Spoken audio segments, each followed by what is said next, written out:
So much going on today. It's going to be an amazing show. Jessie May Peluso is going to be here in a little bit. She's been on the show before. But speaking of funny women, we're going to start the show with somebody who has made it a career now to highlight funny women. Paul Feig is here. Paul, thank you for starting Sam Roberts show with me today. Thank you, Sam. I thought for a minute you were going to introduce me as a funny woman, and I would be very flattered. Yes. Do you know Jessie May Peluso at all? I saw you make a face. Oh yeah. You do. Oh yes. Come on. What am I, dead? Well, I don't know. I don't. You see. Come on, Sam. No, Come you're on. right. I should have known. Who you think you're dealing with? You're right. I'm a middle-aged man in a suit. How can I not know this stuff? At what point have you always been somebody who's like, I want to stay up on what's going on with comedians, specifically female comedians, or did you kind of shift in your brain where this is the direction I'm going to head in?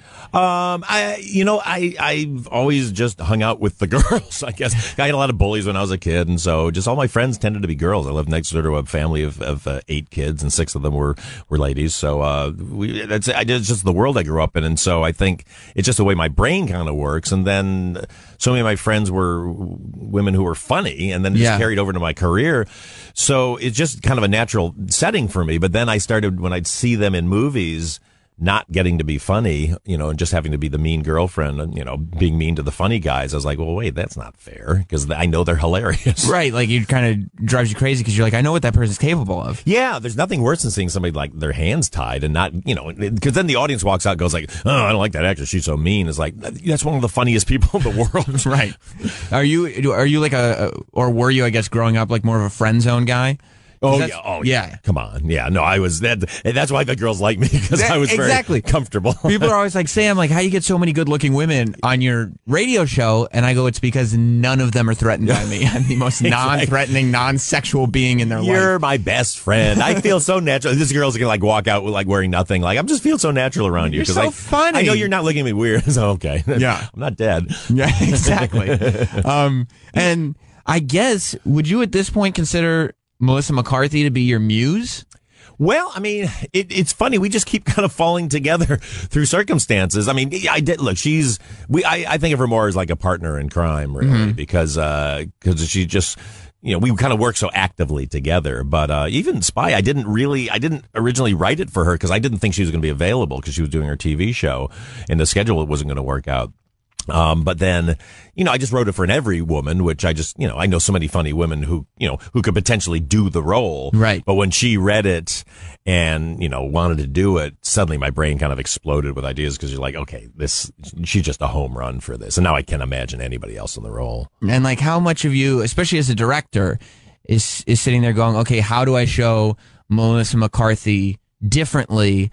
Because she does run that risk of being typecast in the sort of, big, goofy, funny woman. Yeah, well, I mean, she's been very brash and kind of an in-your-face, confident character in the last 2 movies I made. But the Melissa I know is confident, but she's a very sweet, I wouldn't say soft-spoken, but she's just very funny, and I've never heard her like swear in real life. Really? She's just naturally kind of funny just through goofing around. So I thought I want to show that Melissa, because you get tired of suddenly you hear reporters, well, doesn't she do the same thing all the time? Which they say about every comic once they make it big. It's like, well, they just do the same thing. It's like, really? Do they just do the same thing? Like, or is it that's all people want to see, so they just keep getting offered the same? Yeah, and they just run it through a filter of like, well, that's the same thing. It's the reason why Steve Carell never won an Emmy for The Office. When they do it well, they make it look effortless, and they don't realize how much work goes into it and how much detail is in there.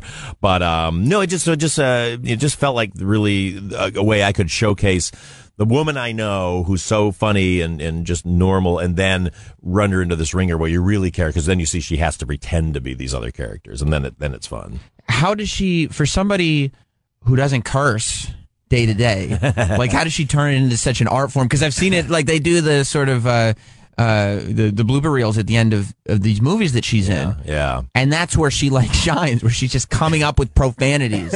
I think it's almost like therapy for her, to be honest. I mean, you unleash the tiger in front of the camera, and then it's like such a safe zone that these things can come out, because, nobody could be offended because, like, no, I was just acting, Yeah. I don't know. Swearing is an art form. It's an absolute art form. And I've worked with so many people who, because I love swearing. I think it's just the funniest thing in the world if you do it right. Right. But I had so many actors try it, and you're just like, oh, that's ugly, or oh, it hits your ear weird, and I'm like, no, we can't do it.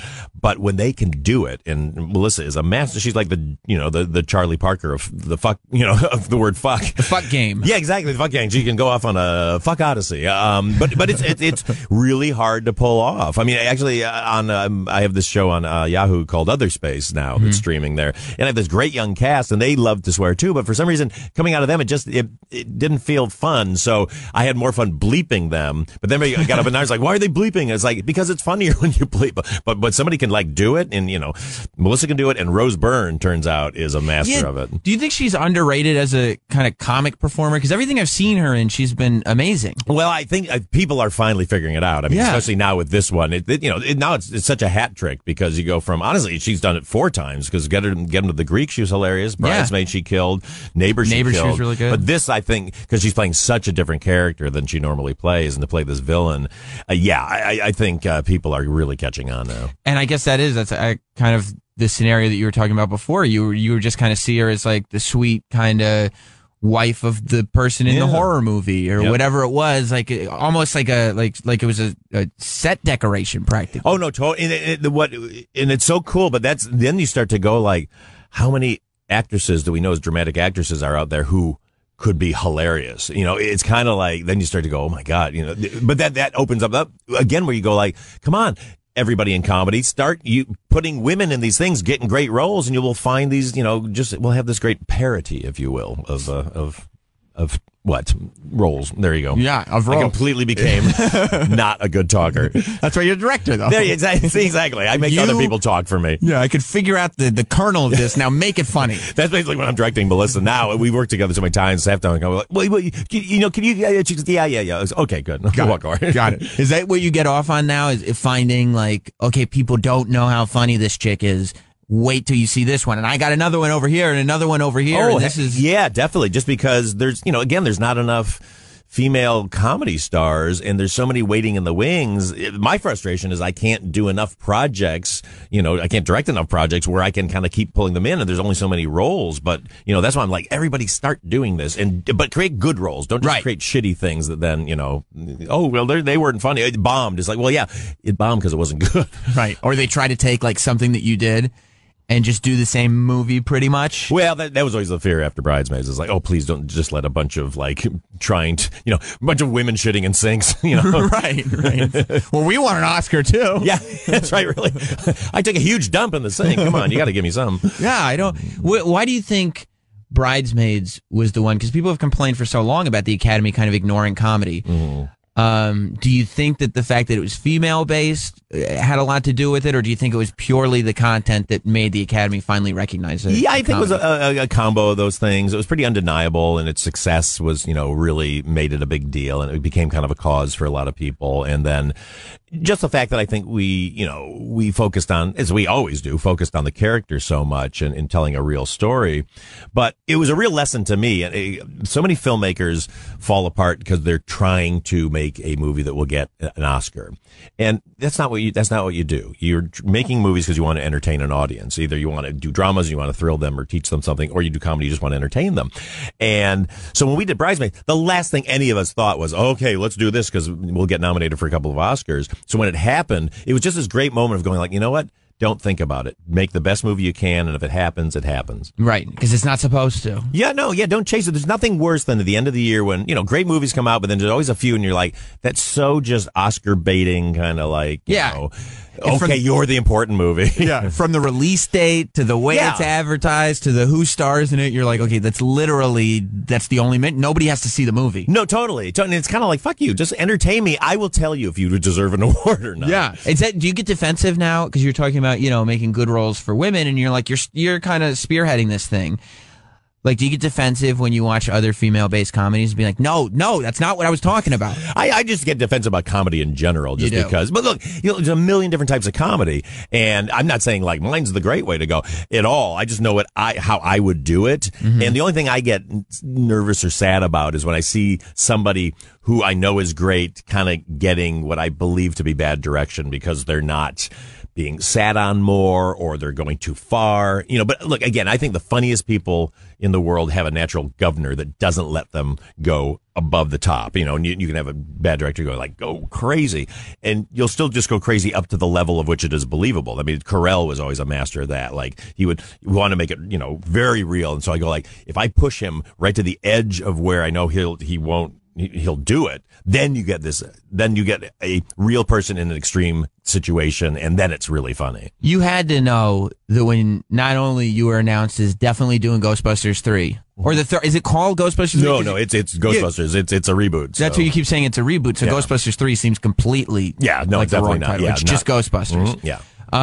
When you're announced as being attached to it, and then you announce, and I'm doing it with a female cast, you have to know at that point there's going to be backlash. Is it an uphill battle to get it done, or is that sort of in the rear view and you just do your thing? Well, here's how delusional I didn't think it would be an issue at all. Really? No, I thought people would be really excited because you go like, yeah, this is what I do, and all these funny women, and look at these funny women I'm going to use. It's not like, like I'm going to load it up with a bunch of, I don't know what, dramatic actresses or something. Because when you look at the cast, it's like, okay, well, they're all these are four of the funniest people on the planet that happen to be women. Right.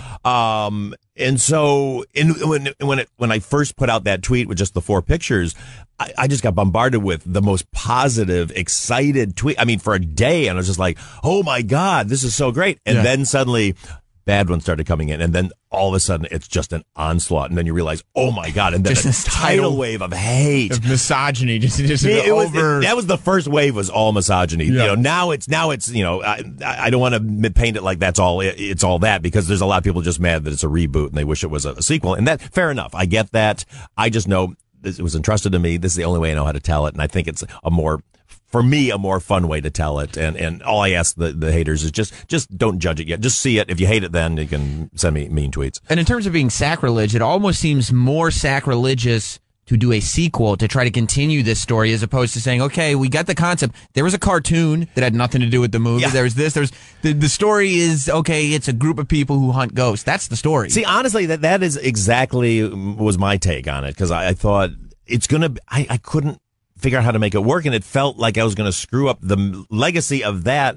People, for some reason, feel like it's ruining the legacy of Ghostbusters. I'm like, if I keep it a separate thing, it's got the same name, and yes, it's about kind of, it's funny people fighting the paranormal with equipment. Right. But I'm letting that one be separate. But it's a big sticking point for a lot of people, and people are very angry about it, some of the fans. But look, again, you don't know. Is it 500 people? Is it 5 million people? All you can do is what you're going to do. And I know whenever I go anywhere, people are so excited about it and just really happy. So I just, all I can do is make a funny movie. And I'm kind of pumped to see it and see what it is. I mean, it hasn't been revisited in so long. I watched it when they re-released the original Ghostbusters in theaters for the, whatever it was, 25th or whatever, 30th anniversary. Yeah. But it was just like watching it. I was watching a movie that would never be made now, because it was all kind of set design and puppets and all this stuff that we would never do now. Yeah. So, I mean, I wouldn't think that a reboot would look, or a sequel, or anything would look anything like the original. Yeah, no, exactly. I mean, you want to play into the new world and the new way we make things. I like the feel of it, but you gotta, you want to just kind of, I don't know, just want to bring it into the modern day, and it's bringing a whole new audience into it. Are you thinking about the technology and stuff like that? Because people are so associated with proton packs and all that. I'm a big hardware geek, so that's one of the things that's why I wanted to do it, because I love that stuff. I mean, that's why I love Star Wars and all that. So, so that's been the most fun part. I've got an amazing production team who's just designing so much cool stuff. And is it sort of like, let's redesign everything so it fits in 2015? It's not like 80s future technology. No, totally. I want to make it modern day, but it's you'll see. It's pretty cool. It's very science based, which I love science. How long did it take you to cast it? Well, we're still casting. I mean, the main supporting part. Yeah. No, it took me a couple of months of just literally. It was all in my head. It was all cast in my head. I was just kind of like mixing and matching all the people I know or wanted to work with, and just finally just like went, okay, these 4 people, because look, tons of funny people who could have been in it, but who are going to mix who are going to mix and be different from each other. So you have 4 very distinct personalities in there. And so when I finally kind of settled on these 4, it's like, yeah, these feel like we get everything. Even in our previs that we do, just seeing the 4 of them in cartoon form lined up, you go like, it looks so great. When we were talking about women so much, but it used to, before this was kind of what you were known for, you created Freaks and Geeks. Yeah. Which is, to me still, it's hard to beat that show, especially in the comedy drama realm. Yeah, thanks. Did you know the way you're like, okay, people need to look at these women as not women, but hilarious people who are talented? Yeah. Did you look at these kids like, these kids are beyond anything? Because James Franco and Seth Rogen and all these people that came out of that show. Yeah. Are it's just a testament to throwing the door open wide and not going like, okay, we can't see people like this, we can't see people like this. They all have to be beautiful. They have to be this. And Allison Jones, my casting director, is fantastic. And, and Judd and I were on the same page. And anyway, I went to the network when we sold it to them. I made this big speech like, we're not going to just cast models and like put glasses on them and stuff. They're like, no, we agree. So when you open up the door wide and just go, I just want to see the best people we have. Right. And you just make it a total meritocracy, then you go, yes, here comes the most amazing people who are going to be in showbiz forever and going to become national treasures. And everybody's still working. Like you watch Silicon Valley, and it's amazing. Every single one of them is working. No one went to jail. I'm the most proud of that. Do you think you get enough credit as the creator of that show? Because it felt like, especially as Judd's star started to rise, he was very closely associated with the show. Do you think that there was a 4-year period after we got canceled where it's just the natural way things happen. He went on and did Undeclared, which I chose not to do, and I was trying to do other things. So that got well known, and so it's just very easy to go like, okay, that person created it. It's gotcha. Just, the news reporting on entertainment can be very sloppy because they just don't. It's not like hard news, so you don't have to like hard fact check. Yeah. And so it was really kind of gutting for a while because I finally kind of made this thing I was so proud of, and like I'd been written out of history. But then as soon as we got the DVDs came out, then people remember. Yeah, because there you are in the credits.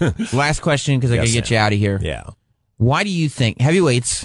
One of my favorite movies of all time. I love that. Why don't they make movies that good for kids anymore? Like that's a movie that sustains. Like I could watch that as an adult and be like, this is a funny movie. Yeah. You know what?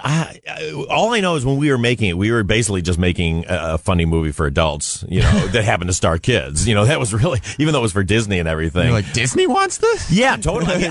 Weirdly, I knew, even when we were doing it, I remember thinking like, I don't know if people are going to understand how funny this is, because it just made us laugh so much, but we didn't try to dumb it down for kids. And that's why it's just so nice that it's kind of, it's found this audience, because it was such a failure when it came out. It was just, really bad. Well, if you haven't seen Heavyweight, see it, because it's incredible. But before you do that, Friday, Spy comes out. Make sure you go see it in theaters. Buy a ticket. It's a hilarious movie. Of course, Melissa McCarthy and Jude Law and Jason Statham and Rose Byrne, and it's a Paul Feig vehicle. So, and you're working with Amy Schumer, which is amazing. Yeah, moving forward. Yeah, we have a project. Yeah, going with Amy that Katie Dippold wrote, and it's so funny. It's so funny. So we'll see. Either I'll direct that or produce it. Well, hopefully you'll be back in town to talk about that soon. Yeah. All right. Well, thanks a lot, Paul, for being here. Thank you, Sam. Everybody go see Spy, and we'll be right back. Jesse May Peluso is coming in today, as I said. I know. You can't keep me away. A whole lot more Sam Roberts show still to come. I could talk to that guy forever, because he's really, I think he's got a lot to feel accomplished for, because I find him interesting enough that I want to talk about what he's doing now. Because realistically, all I want to do is talk to him about Freaks and Geeks and Heavyweights. It's like my two favorite things. I still watch both of those things constantly. If you've never seen Heavyweights, it's like one of the greatest. It's supposed to be a kids movie. It's like a Disney movie. It's a fat camp movie. It's Ben Stiller's first big movie. He plays a fitness guy who's the counselor at this fat camp, and it's hilarious. There's fat jokes and sex jokes and all kinds of great stuff that Disney would never allow in 2015. I don't know how they got away with it. I don't know what their thinking was back then, but it was better. That's for goddamn sure. Call up the show, 866-969-1969. That's 866-969-1969 to call Sam Roberts Show. I'm sorry I couldn't be on the phone with you from the beginning, but I only had, 15, 20 minutes with Paul Feig? I'm not going to give that time to you. I need that time for me. It's called Sam Roberts Show. There's no the, but there's an apostrophe. That makes it possessive. It's mine. Let's go to Tom in Boston. What's up, pal? You there, Tom? No, Tom. Let's go. Is it on my side? I don't think so. Let's go to Larry in Connecticut. Sam, you're the man, buddy. That's you're right. the absolute man. That's right. And, of course, showing your great interview skills. But I don't know if I differ with your guests or differ with you on the issue, because I don't think in the old days that the women themselves were typecast. I think it was the roles that were typecast. How Women so? were allowed to be funny, but they had to either be real ditzy, pretty and ditzy. They had to be the ugly duckling. They had to be the nerd, or they had to be the very loud, very big, bombastic, domineering type of women that was played as a comic foil. Or So- they were allowed to be mildly funny, being a kind of a straight person for the comedic lead. who Right, was so that- but someone that's- else, but generally that's- a man. Now, maybe I'm full of it. I think we're saying the same thing though. There are roles that women were kind of pigeonholed into. Right, but it was the role itself that was typecast rather than the female. But Like the ditzy girl always had to be pretty, and most times blonde. Lucy was the exception, being a redhead. But there isn't. She wasn't. But you can't stereotype a role. Like, if the other roles don't exist, then you're talking about stereotyping the females. I think that's what Paul Feig was more saying, that if the roles don't exist outside of those stereotypical roles, then you're dealing with something where it's just the person. Well, he did write a more substantial comedic role to allow women to stretch their comedic chops. That's because, right. well, I don't know what famous actor said this, but said dying. He was on his deathbed, I think. Dying is easy. Comedy's hard. Well, I hope he's okay now. Thank you, Larry. See you, Sam. I'll talk to you later. I'm excited. I didn't even really get a chance to talk to him. He's apparently, Paul Feig has a big Amy Schumer project that they're working on together. Amy Schumer's already got another movie in the works. And it's been written, obviously. Paul Feig was just saying that. So he's going to either produce it or direct it. What a life. What a great life that is. To just be sitting there and being, yeah, there are these great comic talents, and they're creating movies. And I don't know, I'll either produce it or direct it. I don't know. We'll see what happens. What? This is like Dream World. I don't know. I'll produce it. I'll direct it. We'll see. We'll see which way the wind blows. And I'm going, like, just to be associated with that. Most people would be happy being the best boy, being a grip. I don't even know what a best boy is. It seems very not a good place to be, especially on an all-female movie. To be the best boy sounds very sort of, it's time for us to get our revenge on you. Almost like a reverse women in prison movie. Like they'd really teach me a lesson. I didn't even get to talk to him about Mad Max. I want to know how he feels about that. They took the Mad Max franchise and turned it into a very, very feminist film. Let's go to Chris the teacher. What's up, pal? Hey, Sammy, no noise kind of throws me off. I don't know when I'm on and when I'm not. Well, you're on. Listen, I haven't gone to work since the show started. I stayed home again today. Good. And I'm not even kidding. I don't think I'm going to go to work anymore. Just quit. I figured I'd put in a good 10. I figured I'd get out now, maybe change it up. That's pension, right? Look, call me crazy, Yeah, okay. but does... All right, crazy. What do you got to say? Whoa, Wacky Robert show. This picture of Caitlyn Jenner, does she not look like an older Jessica Lange? I'm telling you, I thought, thank you, Chris, that I was just the most original person. Already, episode 2 of the Daily Sam Roberts Show, we've got updates on a couple of different stories. I thought that I couldn't have been more original yesterday. First of all, I saw this picture of Caitlyn Jenner, and I thought that she looked like Jessica Lynch. So being the genius that I am, I said, oh, it's Jessica Lange. That's not her name. It's Jessica Lynch is the woman I was talking about. But I thought, oh, look at this.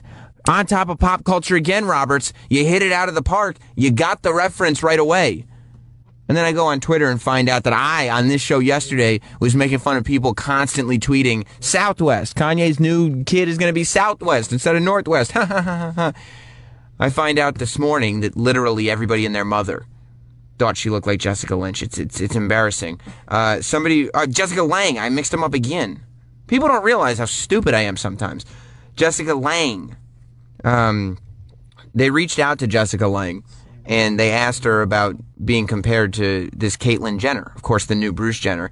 And the American Horror Story actress said she didn't know what trending meant. They said, you're trending on Twitter, Jessica, because everybody thinks you look like Caitlyn Jenner. And she goes, she asked them to explain trending. She said, trending on Twitter because Caitlyn Jenner is on the cover. Lang said, you see, I don't do any of this stuff. The internet. Oh, I could understand why you would avoid that stuff. And then she found out, oh, really? That's so wonderful. Well, now I'm going to have to look for that picture. It's 2015, lady. You're really... There are people out there. I get, not even my parents. My parents couldn't be more technologically unsavvy. They're ignorant as far as current technology goes. But they have, of course, seen the Jessica Lange, Caitlyn Jenner photo. Can you, being in this world that Jessica Lange in, what kind of bubble must she be living in? That not only did she not see this photo that completely destroyed the internet, wiped any Kardashian out of even possibly being talked about in the public sphere, but the whole story was that she looked like her. As big as the Caitlyn Jenner story, picture, if you will, as big as that story was, try to get it into your head. Imagine if you looked like Caitlyn Jenner. If the story, if half the story, if the first half of the story was, look at this, Bruce Jenner is now Caitlyn Jenner, look at this photo. And the second half of the story was, by the way, she looks like Johnny Appleseed. And in this category, you're Johnny Appleseed. And everybody's saying she looks like Johnny Appleseed. Can you imagine, Johnny, not being aware that people were saying that about you? I wish I could get that closed off. I wish I could lose touch to that degree. It'd be nice. It'd be really nice. Let's go to, it's probably healthy. It's probably way healthier. She probably lives a much more sane lifestyle, not worrying about what everybody's saying all the time, not, scrolling through everything. It's terrible. Let's go to Mike in Florida. What's up, Mike? Hey, what's going on, Sam? How are you? Good, pal. Doing great. I want to be a long-time caller to this show. I, too, have not been to work since your show has been on. But I got a question. Who's going to be the first to say they hit it first on Caitlyn Jenner? Who do you think? That's a great question. Well, what did Bruce say? When Bruce did the interview, they asked him it was after the females. He wants chicks still. Yeah. I mean, there is no big... Do you think that's just the cover? Do you think that's just the short... No, I think... He came out really fast. He hit it really hard. He hit the ground running. No, I like girls. He went from that. I would think that at this point, he's not... I'm a straight guy down here in Fort Lauderdale. When I saw that first picture, I'm not going to lie, man. I was thinking, what a claim to fame, hit it first. No, I mean, I get it. I would love to be able to say that I was the first person, but I think Caitlyn Jenner is going to go for chicks. Maybe it'll be one of the famous trans people. Maybe it'll be Laverne Cox. Maybe it'll be Bailey J. Wouldn't that be a coup for everybody associated with this channel? If Bailey J., the comedian's favorite trans person, was the first person to hit Caitlyn Jenner. Wow, that would be pretty hot. I think we need to get that on video, Sam. Do you want to broadcast from there? I would love to do a live broadcast. And also, one last thing. Do you see a transgender wrestler coming down the pike? I know we've had Goldust, but a more feminine with titties. What do you think, Sam? I'm surprised we haven't already. I think there are a lot of wrestlers that are probably transgender anyway. I think there's no doubt that there hasn't been. You don't get into wrestling if you're not set. There's somebody there who's already transgender, I'm sure. I'm sure we're going to see it if Vince McMahon knows what he's doing. I would also wonder if there's some kind of, in the lesbian community, if there's a competition going on right now to see who can hook up with Caitlyn Jenner first. Like, that would be a big, big coup for Ellen. But maybe Portia de Rossi sees it happening, and she doesn't want Ellen to be the first. Portia de Rossi, way hotter than Ellen. Maybe she's going to be able to get right up from under that pixie dude lady, and she's going to be able to be the first one to hit it with Caitlyn Jenner. I don't know. I think it'll be a woman, though. I think she'll be in a relationship with a woman. Either another trans man, or a woman. You heard it here first. I mean, this news broke here yesterday. This became, and I'm sorry, I feel like I took a little of the attention away from Caitlyn Jenner by making my show and her news start on the same day. I apologize for that. I know that a lot of people were talking about this show instead of Caitlyn Jenner's story and maybe in context with it, but we all have our news that we have to get out there, Caitlyn. So don't be shitty about it. Greg in Maryland. What's going on, Greg? Hey, Sammy Bram Muffins, professional broadcaster, the future of radio. That's right. Voice. That's right. Generation. That's right. Congratulations, man. Thank you. Hey, I have a question for you. It's kind of off topic. I hope that you don't mind. I don't mind. I'm transitioning with your phone call. I appreciate that. So you put out a picture of, hey, long way since Syracuse. Yeah. Right? And then it was a picture of you in a studio where you've got your computers, your microphone, Yeah. and you're facing a wall. Yeah. Is that where you are right now, facing a wall? Yeah, there's no windows in this room I'm in. It's a tiny room. There's a whole bunch of monitors like Minority Report, and I'm talking to you. That's it. It's So where does your guests sit? Do you see your guests? Yeah, they're on the other side of me. The table kind of hooks around, and they're just right on the opposite side. You couldn't see it in the photo, but there's like a spot for one, maybe two guests in here. It gets tight otherwise. Oh, Theater of the Mind has me going in all different shapes and sizes for this room that you're in, and I feel like you deserve a little better. Why can't you use Opie's new studio? Well, of course, Bennington's in there right now, but I think as far as Theater of the Mind goes, you should be realizing that this isn't some tiny little studio. This is Sam Roberts, Party Central. Woo! Woo! Look at this. All right, well, congratulations on the new show, bro. I've been listening to you for a long time. And Playing music, partying. Paul's here, Sam's here. Yeah, welcome to Party Central. We got so much room in here. I'm all the way back here. Now I'm over here. I'm running around. I've been doing laps. I'm sorry. I've been running around the studio. It's so big. It's vast, as a matter of fact. Oh! I just fell on my headphone wire. That's how big this studio is. I was running farther than my headphone would go. Just playing tunes. Who knows who's going to stop by? I wish I had a doorbell sound effect and just let Paul walk in. Paul, you having a good time over there? Yeah, click that one. No, that one. This one? Yeah. What's up? You having a good time? Great time. It's Party Central, Yeah. Paul. Paul, our producer. Paul, why don't you get back to work? You're just too busy running around and partying. Can you believe how much space we have? Did you get that trampoline I was asking for? It's on its way. Oh, good. Also, I want an above-ground pool put in. Above ground? Yeah, like one of those white trash pools. Oh, okay. I can't install it into the studio, but we got plenty of room in here. It's great. It is great. My God. Let's go to Snowy in Michigan. What's up, pal? Samuel. How you doing? I'm sensing some sarcasm now. I have a feeling your studio isn't really all that big. No, it's huge. We've been partying all afternoon, and we will continue to do so here on Sam Roberts Show. I'll put some echo in your thing, make it sound like it's really large then. That's right. It's so big. Haven't we already have a transgender in wrestling? Wasn't China transgender? Oh, wait a minute. She's close. She's about as close as you're going to get, I think. About as close as you're going to get. Now, that Caitlyn Jenner story is not the only big update I have coming out. You want to talk about making an impact in terms of what Sam Roberts Show is doing now that we're daily here on Sirius XM. One more time, so. Yesterday, I made it clear. We are in a radio war. I think, One more time. Paul, we have this audio in Profit if you want to cue it up for me when you're done screening that call. We are in a radio war. There's a lot of people that are on the air at the same time as me, and a lot of people think that they have what it takes to go head to head, and unfortunately for them, they absolutely do not. I think you all know who I'm talking about. Look at the clock. You know who's about to be on the air. Mike Francesa. I came out strong yesterday and said there was a radio war between me and Mike Francesa. You must know who Mike Francesa is. We've been talking about him for a long time now. I used to talk about him a lot on Opie's show. You know him as the guy who spilled his Diet Coke. I'm going to tell you something. I'm going to make it very, very clear. Yesterday, go to my Instagram. Go to Instagram.com/NotSam. Go to Twitter.com/NotSam. You can see a photo of yours truly, Sam Roberts, in studio. And what do you see next to me? A bottle of soda. Just like Mike Francesa. Not so much, though.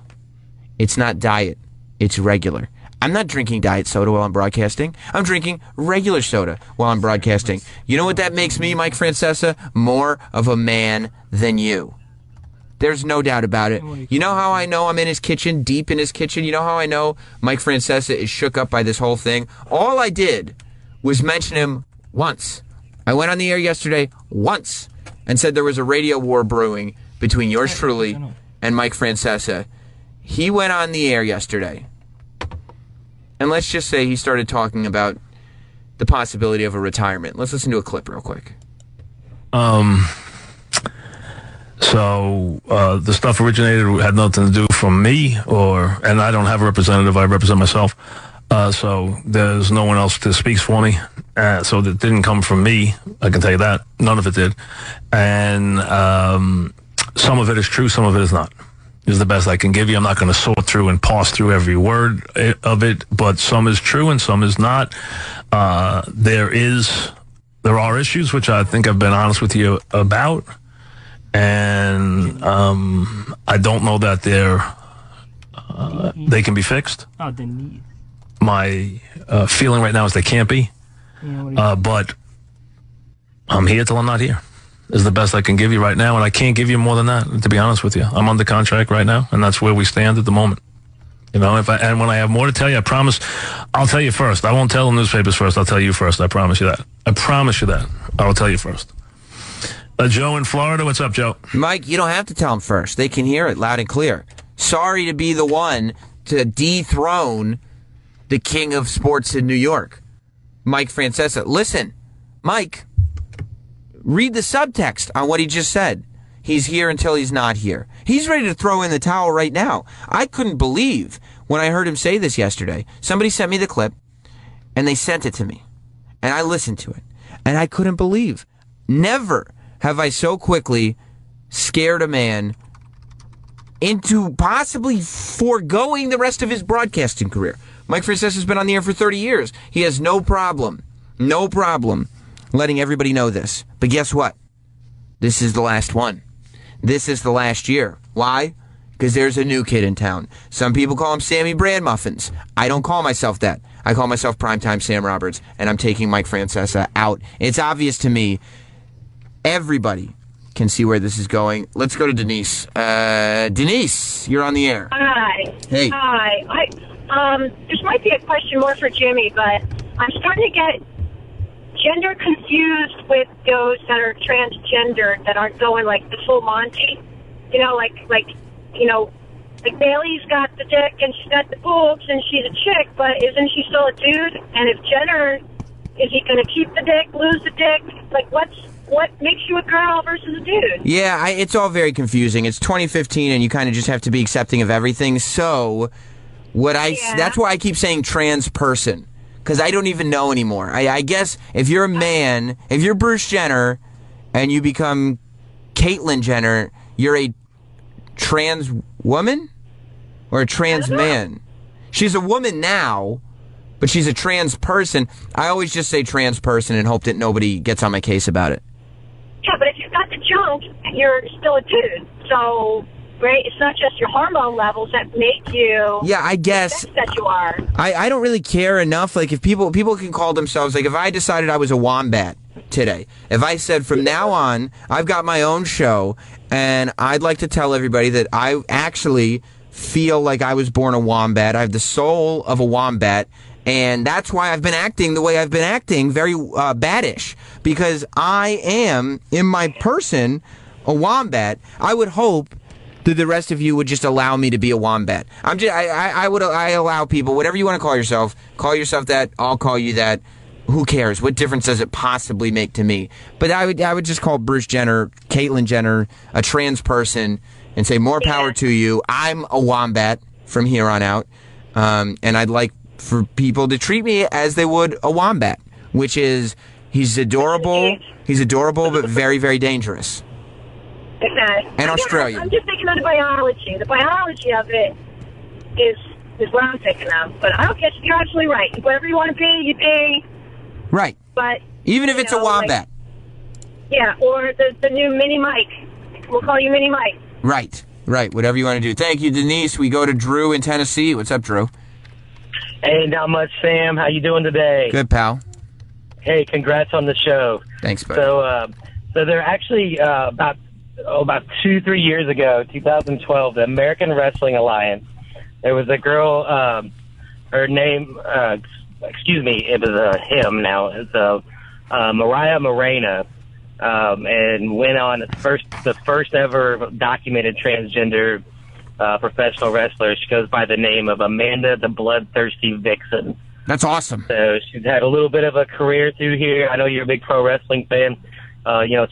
Check this out. Kind of pretty attractive lady on there, man. But so as far as as what I've seen on there, that's the first documented actual transgender wrestler that got any kind of notoriety and fame. I think she does some Japan stuff now too. So yeah, it's a good call, buddy. I don't think. Yeah, I think there's no doubt that that's inevitable in terms of pro wrestling and every other sport. Really, any women's sport will have trans women in it at some point. I don't think there is any excuse if you're a trans person to not come off the table attractive. I've been thinking about this, especially after I saw the Bruce Jenner photos, the Caitlyn Jenner photos, because you're going on the table, you're going under the knife. There's got to be some form of surgery. If you're fully, even if you're not getting your dick and balls cut off, even if you're not going the full put a vagina on me, you're gonna add breasts. You're going to have your trachea shaved down. You're going to have some kind of hormone therapy. If you're going under the knife anyway,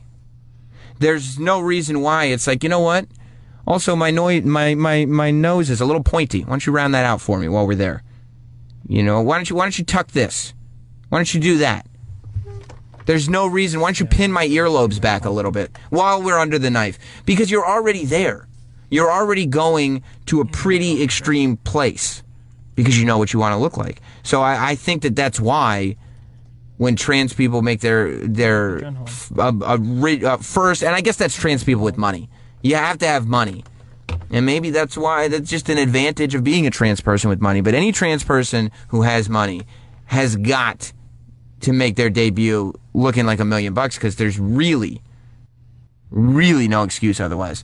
Yeah, and if I had $1 million, I'd do the same thing. Chris. Why wouldn't you? Chris,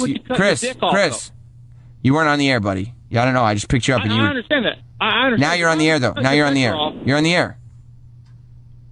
Chris, I don't understand why you would cut yourself off and make a point. It's crazy. Well, yeah. I mean, why you would cut it? Why? Because you're not a trans person. I mean, I'm assuming you also are you a homosexual or heterosexual person? I'm completely straight. Okay, so you probably also don't understand why a man would want to suck another man's dick, right?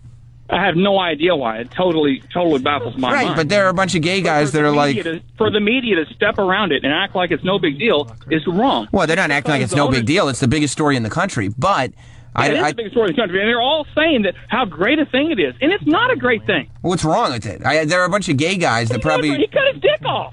There are a bunch of gay guys that wouldn't understand why you want to lick a pussy. You know what I mean? That'd be that's disgusting. That's gross. I wouldn't do that. But you're like, no, it's great. You should try it. And they're like, I don't want to try it. You should suck a dick. And you're like, sense, man. I mean, guess what? People in the media, I don't need spaghetti. It is a good thing. Is absurd. I am choosing to live my life as a wombat. Is that absurd or is that my choice? Well, apparently it's your choice. That's my choice. I'm going to be a wombat from here on out. A wombat who wears human clothes. I heard that. But that's my choice, and that's my journey, and that's the life that I choose to lead here on Sam Roberts Show. And I'm excited that you all get to go through my transition with me.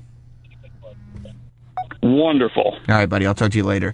You gotta have a little bit of a sense of humor about things. Even Bruce Jenner wants you to. So breaking news here on Sam Roberts Show. We gotta get a breaking news stinger, Paul, because so far 2 shows, 2 bits of breaking news.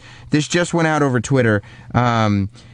FIFA president Sepp Blatter announces he will resign amid the corruption scandal. I've been loving following this FIFA story. Of course, FIFA is the resigning body over soccer. And they're the ones who get to pick, who gets to host the World Cup, who gets to do pretty much everything as far as worldwide soccer goes. But the scandal has been that they've been accepting payments from people and bribery and all this stuff to basically cheat. Everybody's supposed to get a fair turn. It's always weird when you have private businesses like FIFA. They're not government bodies. It's a business. It's soccer. We're trying to make money doing it. It's always weird to me when you have to take turns. Even the Olympics. I've always found it weird that you have to kind of take turns and there's a set of rules and we got to make sure it's fair for everybody. Most business is not fair for everybody. But there's a set of rules that FIFA has to abide by to make sure that everybody gets a shot at hosting the World Cup. And Qatar is where they're doing the next World Cup. Qatar. Not guitar, Qatar, with a Q, but no U. I don't think. And so people started to look into it and be like, how the fuck did this country, with no soccer history, with no soccer team, with nothing going on, how are they the ones that are hosting the World Cup? And then all this is like dirt started to come up and people started to realize that they were accepting bribes and they were doing all of this terrible stuff. Now, a couple of people from FIFA have come forward and tried to defend themselves. It's always funny. I feel like when you know you're wrong, when you're like, okay, we've been, like Bernie Madoff. Bernie Madoff on some level knew for years and years and years that he was fucking people over. That he was not doing the right thing. He was fucking people over every time. But he just didn't say anything about it. Once you get caught, maybe you live in such a delusionary world where you think what you're doing is right because morally you can't handle what a shit person you are. Maybe you start to convince yourself that it's okay and you be okay with it and you deny until you don't even know the truth anymore. I think it's more people just lie and they just keep digging and digging and digging and digging. The whole keep digging until people go away has never been a good strategy for anybody. And it wasn't for FIFA either. One of the top ranking FIFA people, I don't think it was this guy who just resigned, but one of the other ones put out a video to try to justify what he was doing and make himself seem better and say that the reason that FIFA was getting such a hard time was because the United States was upset that they weren't getting the World Cup, and so they were making stuff up about FIFA, of all the outrage. This was a clip from his YouTube video. He put it out, and he's risking going to jail and getting thrown out of FIFA and all this stuff. But he put this video out to try to defend himself. This is a quick clip from it. If I was so bad, and if FIFA is so bad, how come the head of FIFA is not? And then I look... I am the captain now. If I was so bad, and if FIFA is so bad, how come the head of FIFA is not? And then I look to see that FIFA has frantically announced 2015, this year, Olympic final in the World Cup begin May 27th. If the FIFA is so bad, why the USA wants to keep the FIFA World Cup? Why is it they began games on May 27th? May 27th, 2 days before FIFA election. Why is it the US... Why you do this? If you want to call up 866-969-1969, you know that you're not doing a good job of accepting bribes. If in order to provide a soundtrack to your video, it has to be playing somewhere in the room. Did you hear that dramatic music that was playing while he was talking? Obviously coming from a speaker in the room that he was filming. We add soundtrack. Now, this is not a guy in a third world country. This is one of the head guys at FIFA, not the head guy, who, by the way, he tried to throw the head of FIFA under the bus. Why is he not a bad guy? Well, now he's fucking retiring, and it's probably not voluntary. But the reason why I played that clip is because you could hear, as I was playing it, paper rustling, right? You could hear the paper rustling, and he was showing you this newspaper article that he had in his hand that proved his case, that was giving the evidence of what the United States was doing. The source was The Onion.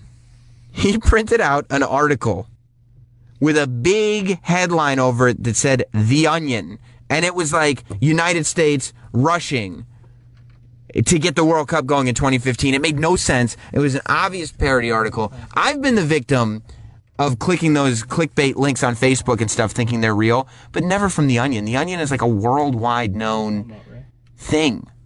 The Onion is everybody has to know The Onion as a parody newspaper. And even if they don't, if you're in FIFA and there's parody soccer news, you should not be able to get tricked that easily. It's ridiculous. So the whole organization is falling apart. And like we just said, breaking news, the head of FIFA is stepping down amidst all this chicanery and accusations which leads me to believe they're probably more than just accusations. Let's go to the calls again. 866-969-1969 to be a part of Sam Roberts Show. We go to Ray in Texas. What's up, pal? Hey, what's going on, Sam? How you doing? Good, good. Hey, is that guy the same dude that used the Onion article? That's not the guy who stepped down, but the clip I was just playing. He's holding up an Onion article. Yeah, that guy. Amazing. Yeah, that was some absolutely ridiculous shit. And what's hilarious is that, like, like, these guys don't even, like, give a shit. You know what I mean? Like, it's just the FIFA guys? Yeah, that's how nonchalant it is. It's like, I'm not even going to do any research. I'm just going to pick up the first thing I see on the internet that says anything. Yeah, it's like, oh, this guy, I could make an argument out of this, and it's soccer news. You're the head governing body of soccer. You can't tell that's a parody. It's The Onion, the best known source for parodies in the world. It's like picking up Mad Magazine and saying, see, there's a script right here for the boobies. It's like the Goonies, but about boobies. No, that's a parody. That's not an actual movie script. Oh. I'll tell you, it does make me wonder, though, like, how much of this stuff is going on in sports leagues in general. Like, is there something we see with the Olympics, or is there something we see maybe domestically with the NFL and stuff? I feel like all these major sports leagues, like the ones that are making millions and billions of dollars, where the world is competing to be a part of it. So your Olympics, your FIFAs, there are world powers competing with each other just to get these organizations to come to their lands. I think with that much power comes this sort of feeling of invincibility, and they just do whatever the fuck they want to do. And then when they get caught, instead of just admitting it and dealing with the consequences, they keep lying, and they find whatever news source they can find to agree with them, even if it's The Onion. Indeed. All right. I'll talk to you later, pal. Let's go to Dave in D.C. Dave, welcome to Sam Roberts Show. Sammy Bram up, and it's actually Damon from D.C. How you doing, bud? Wow, Paul, names are not Paul's strong suit. No, I'm on my Bluetooth. But anyway, man, it's cool, dude. I called in and I won that $500 from that Intricus contest. Anyway, this FIFA thing is ridiculous, but the truth is, I played soccer through college, and I played with the Olympic Development Program, and it's a very known fact that corruption goes on within FIFA, and you're exactly right when you're talking about this asshole with the Onion. That's hilarious. That amazes me. But when countries like Qatar bid for this, it's very similar to federal contracting, where they bribe the shit out of FIFA, and FIFA doesn't have any oversight, so they take the money, and that's how they justify the bid. And then they said they put out, I was reading a report where one of the, like a district attorney from the United States was brought on to independently investigate FIFA. He submitted to them a 350-page report to say, this is what I found. And FIFA said, okay, we'll take a look at it. They took his report, they turned it into 45 pages, and then they made that public. And the attorney's sitting there going, this is not at all what I found. This isn't even a little bit. It's like the Warren Commission. And the thing is, there's so much money in soccer. And I work in the MMA industry, and our industry is more regulated than FIFA is. And it goes through now the states with the boxing commission now. It must be one of those things where MMA is a new sport. People are caught on to how powerful these sports organizations become, so they're not going to let you guys get that kind of weight. Oh yeah, man! We just started about a year ago, and I think we had to pay about $20,000 just to get our bond for each event we do, and we have so much oversight, and we're based in the state of Florida, and it's funny to me to watch this go on with FIFA, which generates 50 times the money that even UFC generates. Yeah, no way. The thing is, it's a world organization, so there's no NATO for it, for example. What are they going to do? Right, yeah, you got to just deal with it, or you try to independently investigate it and the fucking walls come crumbling down. Oh yeah, man. That's when you know. That's when you know it's really corrupt. When one little thing, you just move one rock and go, "What's this?" and the entire structure just collapses around you because it's all built on that.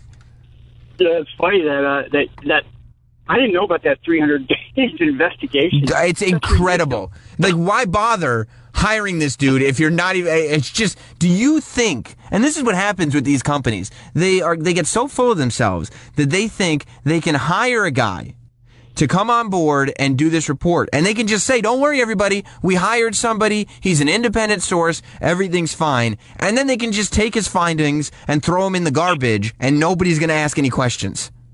Yeah, because who's going to say anything? It's global. It's been going on for so long, and what's funny is that it's worse here because of CONCACAF, which is the divisions here, like North America down to Mexico.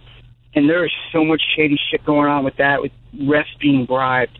Not so much in the United States, but it happens everywhere. It doesn't surprise me, man. Yeah, man. But anyway, your show, you're doing real well, man. What is this, your third day? Thanks, pal. No, it's second day. I know it already feels like my third day. It feels like I have 3 days under my belt. Only 2. I love it, man. Congratulations, dude. Thanks, pal. I'll talk to you later. All right, man. Later. Let's go to Justin in Jersey. What's up, pal? Sammy. Yeah, buddy. It's pretty incredible that the country that arguably hates soccer the most. And let me preface it by saying that I'm a huge football fan. Played my whole life. Love the game. You mean, wait. Football or football? Football. Football. Okay, we're talking about football. Yeah. I mean, Americans as a whole hadn't really embraced the game. No. So they took our legal system or whatever, our federal legal system, to actually get something done with it. Just a flagrantly. Yeah, that's actually a great point. Why? What? All these countries that actually care about soccer, that don't just fill up bars when the World Cup is around, actually watch like regularly every season. Why didn't one of them ever say, hey, wait a minute, everything is fucked up with this organization? It probably is, because the U.S. got pissed and we got nothing to lose. The U.S. wanted the World Cup. They got pissed, nothing to lose. So they're just like, all right, we're going to go after FIFA. Because the NCAA is as corrupt as an organization comes, as far as I'm concerned. But it's an American organization, so we're not going to go after them that hard. There's these 2 guys, Men in Blazers. They do a great, commentary on soccer as a whole. And they've been on Twitter. They've been freaking out about the whole announcement with Sepp Blatter finally getting the fuck out of there. Yeah, Blatter is gone from FIFA. Thanks, buddy. See you, Sam. Doing a great job. Thank you, pal. And by the way, people are probably sitting there going, Sam, I didn't know you know sports. How do you know the NCAA is corrupt? Because Michael Rappaport told me. Let's go to Rick in L.A. What's up, buddy? Are you talking to me? Yeah, that's right.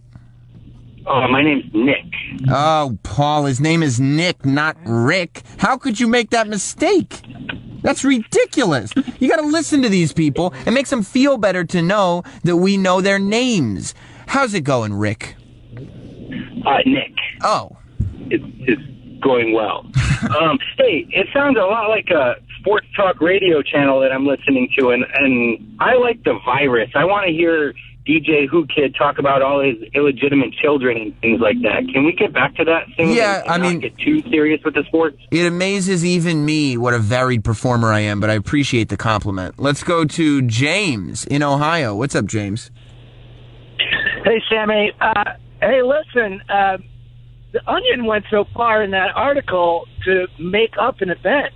This guy was quoting that he was good and righteous and innocent based on this article for a fake event. It's not even a real FIFA-sanctioned event. That was the part that blew my mind. He's a high-ranking official at FIFA. He doesn't even know what his own organization is doing. Let's go to a prank call from Roland. Roland. Yeah, FIFA sounds dangerous. FIFA. Good. Did you get your lunch today? Yeah. Good. FIFA. Dangerous. Let's go to Vince in Philly. What's up, Vince? Sam Roberts, professional broadcaster. Yeah, buddy. I am a happy man to be alive to hear that you have your own daily show. Well, I am too.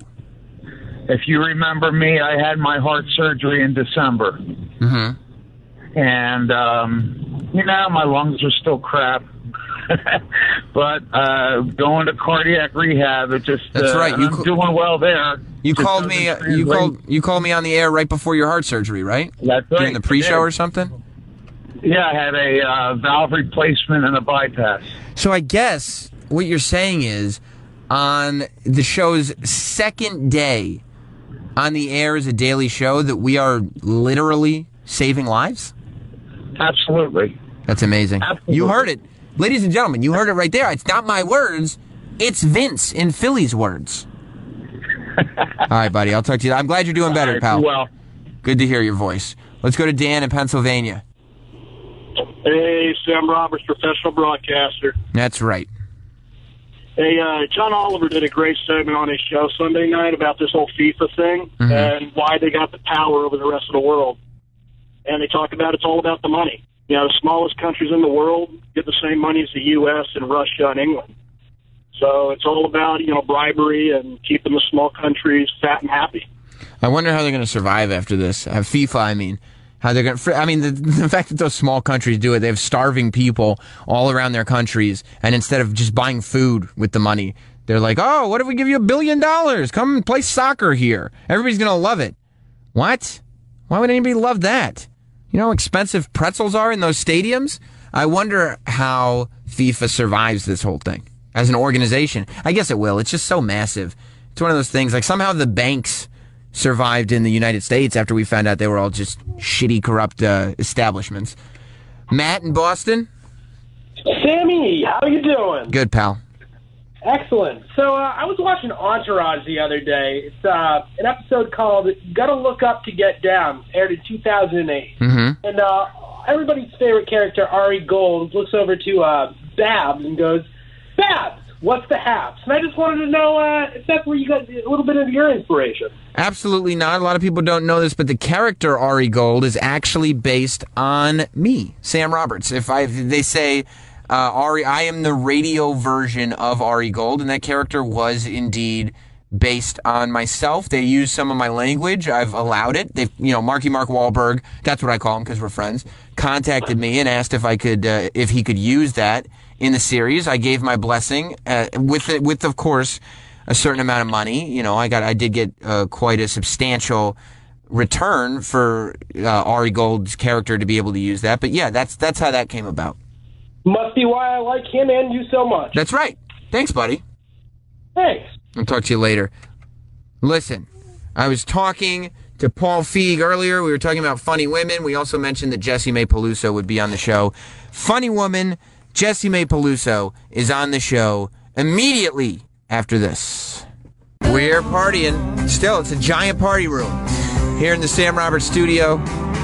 Back, Sam Roberts Show, live every day now here on Opie Radio. XM 103, Sirius 206. Starting at noon. We go until 2. Just 2 hours. Real easy show. Not a lot of heavy lifting for Sam Roberts. That's what they were like, you want to do 2 hours or 3 hours? Let's go 2. Let's make it simple. But, of course, you can get the show on demand all the time. We're uploading stuff all the time. As a matter of fact, literally this morning, I uploaded to YouTube videos of the last time my guest, Jessie May Peluso, was in studio. Hello, Jessie May. Hi, Sam Roberts. How are you? I'm so happy to be here. I'm glad that we haven't lost our formality. Samuel Roberts. Does anyone call you Samuel? No. That's my dad's middle name. Is it? Yep. That's a strong name. It's a strong name for a very weak man. Yes. That's exactly right. Yeah, I uploaded some clips to YouTube. Last time you were in, I believe the 3 clips I uploaded were one time you got paid with hot dogs. I did. You explaining anal bleaching. Which, those two things go hand in hand. They go hand in hand. And then, do you remember what the third one was? Getting paid for hot dogs. Where were you? We just said getting paid for hot dogs. He was here just a second ago when you said that. I feel like I'm talking to no one when you do that to me, Paul. First, you can't get names right. I don't know. There's 3 great clips over at There's a lot of fun clips. YouTube.com/NotSam. What brings you back in town, Jessie May? I actually was recording some interviews for my podcast. Oh. Yeah. You're actually putting some money into this podcast? That's risky. You got to throw money at the problem. Yeah. It's risky. It is risky. It is. Isn't everything in life risky? Your hair is risky, Sam. It's a huge risk. Everything worth doing is risky. If you want to call up now, you can talk to Jessie May Peluso and Sam Roberts That's me. That's you. 866-969-1969 is the phone number. 866-969-1969. So what's your podcast? Sharp Tongue. And who are you interviewing? I interview everybody. Anybody that I like, anybody I'm friends with, maybe people I don't like. You. Well, I was about to say, I have made 0 of those lists so far because I haven't gotten the invite. So I would love to interview you. So why wouldn't you just say, hey? I mean, all you would have to do is call me and say, hey, do you want to do that? And I would go, yeah, of course. Well, maybe I'll do that. Well, it depends. It depends. We'll see how this goes. We'll see how the next few minutes in this room goes. Party room. You could mess this all up. That's true. You did this to us. Now there's finally a lot of pressure on me. You have one hair that's out of place that really is pissing me off. Well, what is it with you and the one hair that's always unruly? What I do is I put it there purposely because I have that rebellious spirit in me. And women, it drives them literally crazy. You'll start by like the OCD kicking in, but then eventually it'll get you in your loins. Oh my God, loins! Loins, and you'll realize I give so little fucks that I will let a little hair go crazy, and you'll. I feel uncomfortable with you saying the word loins. Why is that? I don't know. It's unsettling. Who's this slob coming in behind me? Speaking of unsettling, there he is. He just came to help. You can screen the calls if you want. Yeah, get in there. Make your money's worth. 866-969-1969 is the phone number. So who are you interviewing while you're here? Charlemagne the God. Charlemagne. Yes. I used to listen to Charlemagne when he was on Wendy Williams' show. Now he's on Power 105, I guess, in the morning here in New York. He's just this black guy. That's all he is just this black guy. He's just some black guy. He's a guy. Is that the first question is, when did you start being black? That would be ridiculous. But he's made a reputation for himself basically just talking shit. He talks shit, and his story is really interesting. We got into some really deep stuff. He went to jail, right? A bunch of times. What do you do that for? I mean, it's a rite of passage for certain people. Don't act like you're not going to go to jail one day for sitting too long at a playground. No, you're right. But it's just where I find peace. It doesn't have anything to do with who's there. It's just my happy The playground is empty. It just reminds you of your childhood that never was. Right, exactly. It's a metaphor. It's a metaphor. Just staring at an empty playground thinking, yeah, that was me. Once. Just an empty playground. Just an empty playground. Around. No parents to love me. No, none. You're not a perv. So, did you enjoy Charlemagne? I did enjoy Charlemagne. Who else did you Nick talk DiPaolo. Okay, he's always a blast. Nick is great because he's so ornery. Yeah. He's just upset about things. He's upset about things, but he has a right to be upset about things because, he's an old man. He is. And he's like gotten to that place in life where all optimism has been beaten out of him. All of it. Like, I think we're still at the age where a lot of it has. In your 20s is when, like, optimism is just pouring in. But as you head to your late 20s, early 30s... And you realize everyone's dying. Right. People that are dead. Yeah. Like, how many people do you know that are dead? Everyone I know is dead. I'm alone in life. Wow. That's so sad. That must make doing the podcast nearly impossible. I know. It's just I'm repeating the same two people. It's just having them do different characters. Just over and over. But yeah, when you start scrolling through your phone book on your phone... Not your actual phone book, but your virtual phone book. Yeah. And you're like, there's dead people's phone numbers in my phone. I know, that's weird. Do you ever think about that? Like the people all the time. And then if you call them... No, I don't call them. They're dead. You don't call them? They're not going to answer. They might, though. Like, someone might answer. Yeah, that's the problem. I don't want to talk to somebody else with that number and be like, oh, it's so-and-so's phone number. No, it's not. It's just some lady's phone number. It's like some older lady now. It's not even like your friend anymore. Right. It's like, Ethel. I feel like the phone number in the phone is sort of this, you'll live forever. And then if you call it and Ethel picks up, no. Sam, you were mistaken. He will not live forever. He's very much gone. dead. He's dead forever. The essence of the person that you knew doesn't exist. There's no more smell. Right. It smells horrible now. It's a body in a box. Yep. Very far under the ground. That smell only lasts for a few days, though. Decays very fast. And then it's just bones? Yeah, well, it just, the smell doesn't last forever. How would you know that? I read a book about the decay and decomposition of a body. Why? Because I thought it'd be interesting to learn about that. Because I'm not gonna know what that's like. I'm not become a forensic scientist. Unless you keep your investigator curiosity and you're just a serial killer. Like, I'm sure Jeffrey Dahmer knew exactly how long it took to. Yeah, he was probably for educated. A body to decay. I just think it's interesting. And did you find the book interesting? It was really interesting. It's so gross, but it's really it's nerdy stuff. So you know now. I know what happens. I know that bacteria farts. Bacteria farts? That's actually what causes a smell. Like the microorganisms fart. They let off gases. Those teeny little things. So I don't understand, but where are the microorganisms? They're the things that are breaking down your body. Oh, so they're literally like eating away your flesh and farting. Yeah. Because it gives them gas when they eat the flesh. So bodies can fart post-humus. Wow. Posthumously. I know I say things wrong. I'm from Syracuse, but the term is correct. That's okay. At least you're well read. Yeah. I'm well read. I just don't pronounce things properly. Man, oh man. Have you had a death fascination for a long time? I have. I think it's interesting. You walked in here with a black hoodie on, and you've got your hood up. You look like the Grim Reaper, and you're telling me about how fast a body can decompose. And I'm single. And that's weird. Have you tried to have this conversation with boyfriends? Well, I mean, I haven't had a boyfriend in a while, but yeah, I've talked about this with other people because that stuff interests me. Yeah. So I'm not going to not talk about it. No, you're right. I mean, that's the right thing to do. Posthumous. But does it interest anybody else? You're not interested by it a little bit? I'm kind of weirded out by the whole thing. Oh, come on. You're weirded out? Well, I'm like, I guess it's one thing when I have a curiosity about it. But when you're telling me that you're reading books about how fast it takes for people to decompose. See, why you got to pluralize it? I only said one. Did you only read one? Yes. Just one? one? There might have been two. There could have been more than one. There could have been some articles as well in the Wall Street Journal. That's what I mean. How long did you get a death fascination for, though? I think my whole life. Really? Because I like horror movies and stuff like that. I'm fascinated by, that whole genre. Were you like a metalhead? Not really a metalhead. I was into all sorts of music, but I just love being scared and freaky stuff. Yeah. Don't you? I thought you liked horror movies. I love horror movies. I love all that stuff, but I try to not stick to the actual literal science of what happens to you when you die, because then I get depressed because I start to realize that there's just nothing after this. But isn't there some sort of... See, I understand that logic, but for me, I find peace in the literalness of it. Like, this is what happens. To me, that calms me down to know that I have no control. Right, that it's not a whole bunch of questions about what happens next, It's like, I know exactly what happens. Yeah. You turn off like a computer, so I'm going to enjoy this, and then that will be it. And that's it. There's peace in the divinity of it. I like to think that there's got to be something to this. There's a humanity to it. I feel like my energy has to mean something. So maybe my energy gets transferred out into something else. Into a fart. Into a fart. That's it. Into a microorganism farting. The idea of not being conscious anymore bothers me. Yeah, but you're not. I don't want to miss anything, Jessie May. You're going to miss so so FOMO much. Thing. You know what you're going to miss? What? You're going to miss cars levitating. You're don't say that. Yes, you're going to miss Marty McFly. You're going to miss when he's on the water. But he looks so cool. You're going to miss it all. We're going to miss the coolest shit.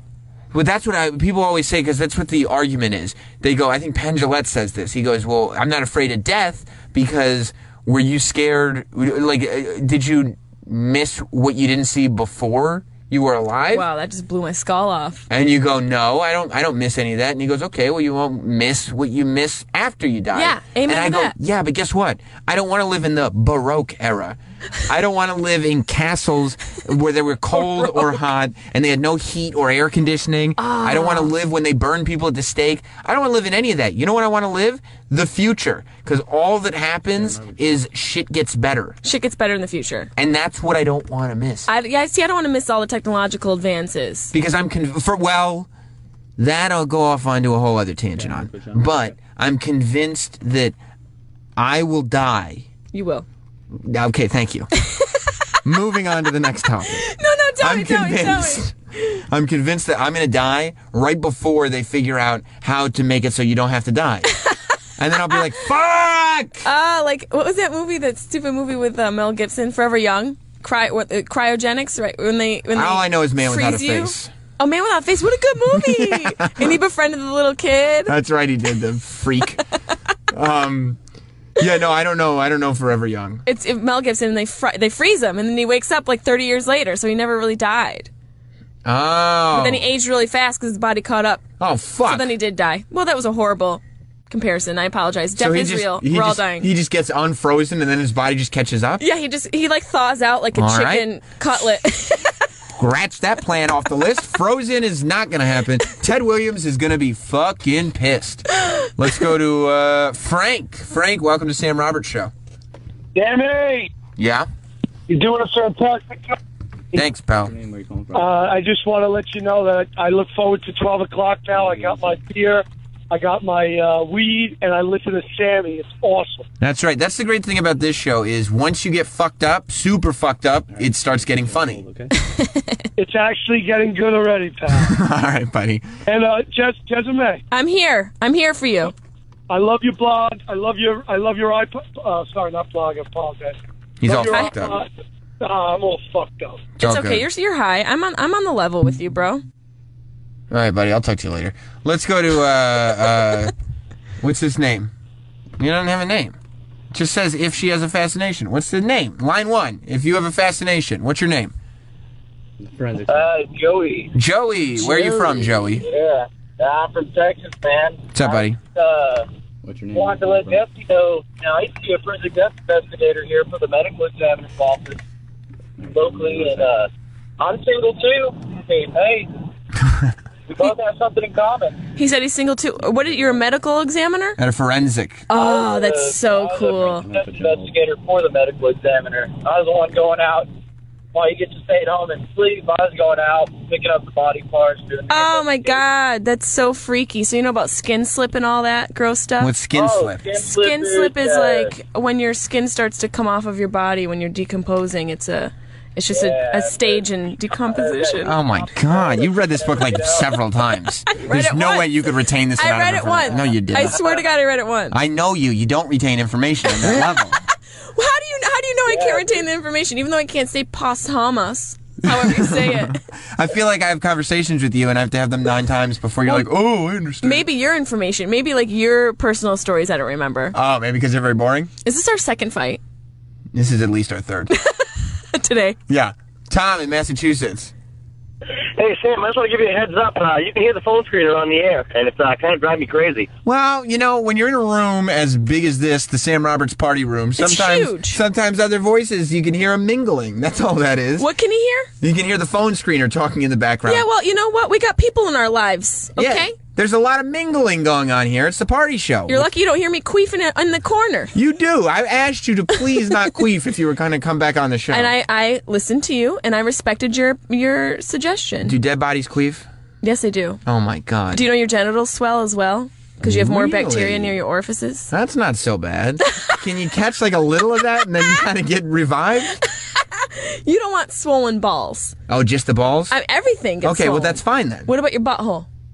You can walk around? I would deal with a swollen butthole if I could get a little extra girth. Really? Yeah, sure. Why Wow. not? Who cares about the butthole? You're just selling your soul to the devil. Well, for girth. Satan, if you're listening to the show right now. Mr. Satan. Mr. Satan, I know you are because of the theme of what we're talking about. Yeah. And I want you to know that if you will give me a little extra length, a little extra girth in the shaft, don't use any of your fucking wordplay because I know you'd like to do that. He puts it all in your taint. I'm talking specifically penis, Satan. If you will do that for me, I will accept a slightly, listen to my words, and I've got witnesses, the party room is full. It's full. Slightly swollen butthole. I will accept it. I will accept it, for the record. I'll be there to bleach it for you. That's out there, and I appreciate As a friend. that. I appreciate I'll that. use my anal bleach gel for you. Good. Have you been using it? I'm not going to apply it, but I'll bring it. I'll supply. I won't apply. Okay, well, I'll be swollen by that point, so I should be able to reach it. I'll be swollen emotionally. Have you been using your anal bleach gel? I ran out of it, and I can't bring myself to go purchase it at a store. Well, that means that you used a lot of it. I saw it was a big, You don't even know how much I had. It was a gallon-sized jug. I saw it. It was not. That Oh. was hand sanitizer. Did you put that in your butthole? I did. Okay, and well, it stung. So clean, though. It was clean. I always feel like part of me is also when I see dead bodies, I don't think I couldn't hang out with that guy who works in the morgue, like that forensic doctor, because I feel like I would start to lose motivation to do things because I just see that this is just a dead body. This is what happens to everybody. So It would be- fuck it. Why am I trying at anything? Yeah, it would be bad. You know? It would be kind of bad. You would just start walking around like a slug. It's not caring, letting your butthole just blow up. Right. I'd have a giant dick and a swollen butthole, and I would You do don't even care nothing to with use either it? one. It'd be embarrassing. What's the point? Well, exactly. What's the point? Let's go to, if you want to call up, Jesse May Peluso's on Sam Roberts Show, 866-969-1969. We'll go to Lady Trucker. What's up, lady? Hey, I'm curious now. Will my dead man farts smell better or worse than my living farts? Now that's a question I'm going to need, personal space to make an answer. Here's what we're going to do, Lady Trucker. We're going to invite you into the studio. We're going to have you pass gas. We're going to smell it. Then we're going to do Why is there we involved? Why do I have to do this? Of course you'll be here. You started this with us. How about you just have her, there's a website you can fart in a jar. How about she just sends it? Okay, Jessie May Peluso will be here. You will be in studio. And you will pass gas in front of us on Jessie May Peluso's face. I might gag. I have a very weak stomach when it comes to that. After that, we will smell the fart. We will rate it on a scale of 1 to 10. 1 to 10. How do you even know what the different numbers represent? With your nose, we'll figure the scale out in advance. It'll be scientific. Okay. Then, Lady Trucker, what we're going to do is commit homicide. We're going to murder you.